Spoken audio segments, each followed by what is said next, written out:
बिस्मिल्लाहिर्रहमानिर्रहीम। अस्सलाम वालेकुम डियर स्टूडेंट्स।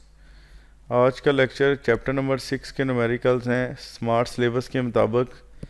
इसमें जो एग्जांपल्स आती हैं वो 6.2, 6.3, 6.5 और 6.7 और इसके अलावा जो न्यूमेरिकल प्रॉब्लम्स हैं वो हम नेक्स्ट लेक्चर में करेंगे।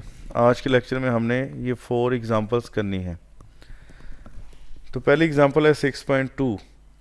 A stone of mass 500 grams strikes the ground with a velocity of 20 metre per second.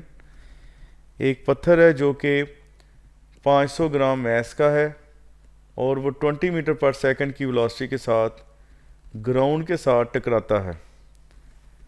उस स्टोन की काइनेटिक एनर्जी क्या होगी at the time it strikes the ground, जब वो ग्राउंड को स्ट्राइक करता है।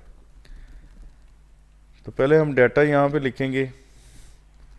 मैस ऑफ स्टोन आपको दिया हुआ है, उसको हम m से रिप्रेजेंट करते हैं। ये है 500 ग्राम। ग्राम को हमने किलोग्राम में चेंज करना है।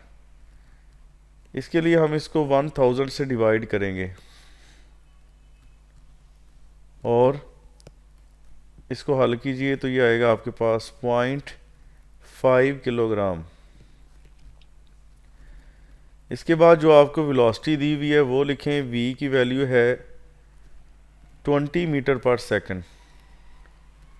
हमें फाइंड आउट क्या करना है, काइनेटिक एनर्जी। काइनेटिक एनर्जी का फार्मूला यहाँ पे इस्तेमाल करेंगे। ke is equal to half mv²। अब आप सॉल्यूशन की हेडिंग दें और यहाँ पे लिखेंगे using formula ke is equal to half mv²। अब 1/2 इंटू m मैस है और इसकी वैल्यू है 0.5 किलोग्राम। v की वैल्यू डाटा से देखें वो है 20 metre per second. 20 metre per second और उसका स्क्वायर। अगर आप डायरेक्ट कैलकुलेटर से करना चाहते हैं तो 20 का स्क्वायर लें, उसको 0.5 से मल्टीप्लाई करें और 2 से डिवाइड कर दें। लेकिन मैं आपको कैलकुलेटर के बगैर वाला तरीका सिखा रहा हूँ कि इसकी फ्रैक्शन बना लें। आप डेसिमल पॉइंट को ख़त्म कर दें। 5/10। 20 का स्क्वायर होता है 400। यूनिट का स्क्वायर आएगा मीटर स्क्वायर पर सेकंड स्क्वायर। ये ज़ीरो इसके साथ कैंसिल। उसके बाद ये 2 जो है वो 40 को काटेगा, तो यहाँ पे 5 और 40 को 2 से काटेंगे तो ये क्या आया 20 और साथ में आ गया किलोग्राम मीटर स्क्वायर पर सेकंड स्क्वायर। 5 को 20 से मल्टीप्लाई कीजिए तो ये आएगा 100 kilogram metre per second square को यहाँ रहने दें और यहाँ जो मीटर स्क्वायर है इसको आप सेपरेट मल्टीप्लाई करें। अब ये जो kilogram metre per second square है ये किसके बराबर है, न्यूटन के, और साथ में क्या है मीटर। तो this newton metre is called joule. ठीक है। यहाँ से एक और आपको क्वेश्चन मिलता है, prove that kilogram metre square पर second square is equal to newton metre, या ये आएगा किलोग्राम मीटर स्क्वायर पर second square is equal to joule. तो ये प्रूफ भी आप यहाँ से ले सकते हैं। ठीक है। अब एक दफ़ा आप कैलकुलेटर से करके देख लें कि हमारा आंसर ठीक है। 20 का स्क्वायर लीजिए और उसके बाद 0.5 को मल्टीप्लाई करें और इसको 2 से डिवाइड कर दें तो 100 आ गया। Example 6.3। mass of 50 kilogram is raised to a height of 3 metre. Data आपके पास है, मैस दिया हुआ है 50 किलोग्राम, इसका यूनिट किलोग्राम है, इसलिए आप पहले क्वेश्चन की तरह हमें ग्राम को किलोग्राम में चेंज करने की ज़रूरत नहीं है। उसके बाद हाइट h जो है वो है 3 मीटर। हमें क्या मालूम करना है, इसकी पोटेंशियल एनर्जी। और ग्रेविटेशनल एक्सेलरेशन की जो वैल्यू है वो यहाँ पे हम यूज़ करेंगे 10 metre per second square. Formula potential energy का, यूजिंग फार्मूला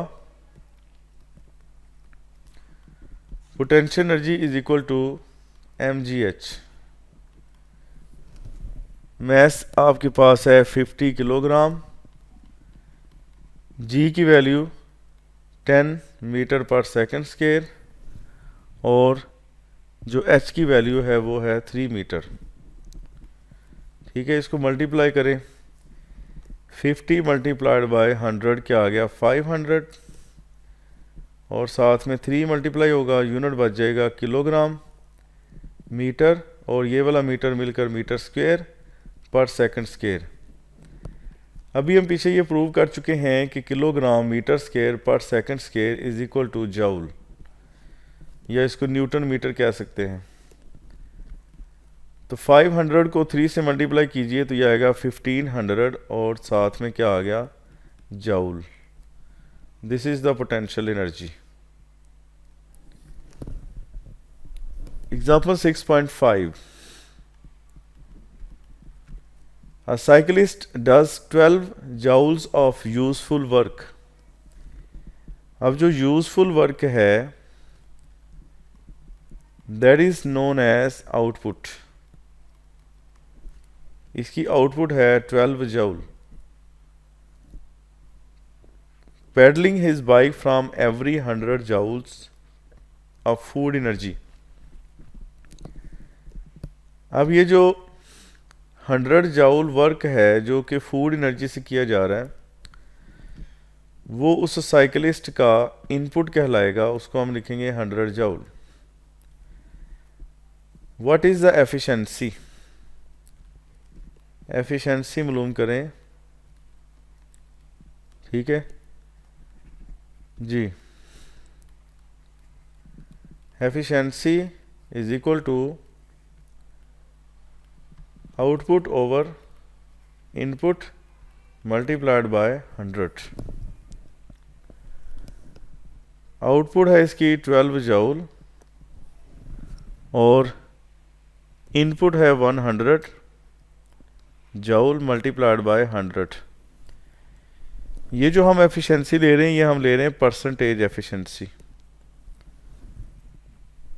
ठीक है, परसेंटेज एफिशिएंसी हम ले रहे हैं, इसको मल्टीप्लाई करेंगे तो ये आएगा 12%। ठीक है जी, इस क्वेश्चन में हमें सिर्फ एफिशिएंसी पूछी हुई है, तो जो एफिशिएंसी की डेफिनेशन है उसको हम सामने रखेंगे। The ratio between output and input is called efficiency. Example 6.7, calculate the power of a pump which can lift 70 kilogram of water through a vertical height of 16 metres. जी, मैस आपके पास है 70 किलोग्राम, वर्टिकल हाइट जहाँ तक pump उसको उठाता है वो है 16 मीटर और टाइम लगता है उसको 10 second. Also find the power in horse power, यानी हमने हॉर्स पावर के अंदर इसको फाइंड आउट करना है। वी नो दैट पावर का जो फार्मूला है that is P is equal to W/T, work over time. अब यहाँ जो वर्क है वो क्या है Fs, वर्क क्या है जी Fs। इसकी वैल्यू पुट करें तो पावर आपके पास क्या आ गया Fs/T।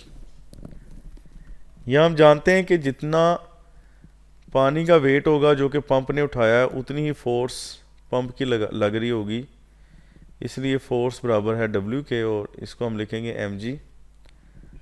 और जो डिस्टेंस कवर हो रहा है वो हाइट के बराबर है, इस वजह से पावर आपके पास ये आ गई mg और साथ में h और नीचे आ गया टाइम। अब आप वैल्यूज पुट करें, डाटा में मैस की वैल्यू है 70 किलोग्राम, जी की जो वैल्यू है वो है 10 मीटर पर सेकंड स्क्वायर और जो हाइट है वो है 16 metre divided by time. Time की वैल्यू देखें आप, वो है 10 सेकंड। जी, ये ज़ीरो इसके साथ कैंसिल हुआ, तो अब 16 को आपने 70 के साथ मल्टीप्लाई करना है। ये आएगा 1120 और पावर का जो यूनिट बनेगा यहाँ पे वो है किलोग्राम। मीटर इंटू मीटर आएगा मीटर स्क्वायर पर सेकंड स्क्वायर और बटे वाला ये सेकंड है, ये ऊपर जाके बनेगा पर सेकंड।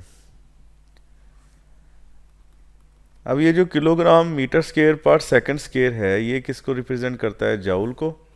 और ये आ गया जाउल पर सेकंड। जाउल पर सेकंड जो है वो होता है वाट, तो ये पावर का यूनिट है वाट।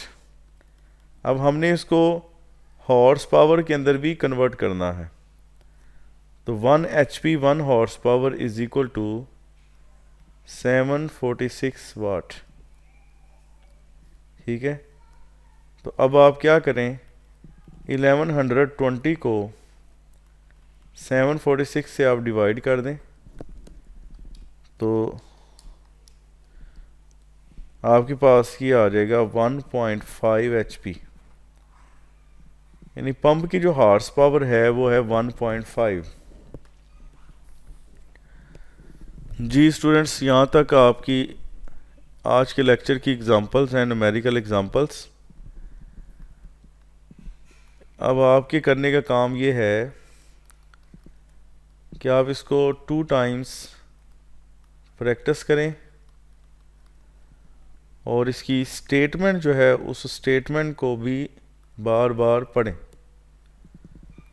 क्योंकि आपके एग्ज़ाम में स्टेटमेंट आएगी और जब आप स्टेटमेंट को अंडरस्टैंड कर लेंगे तो फिर न्यूमेरिकल सॉल्व करना इंतहाई आसान हो जाएगा। ठीक है, तो आज का लेक्चर यहाँ तक है, मिलते हैं नेक्स्ट लेक्चर में। इजाज़त दीजिए, अल्लाह हाफिज़।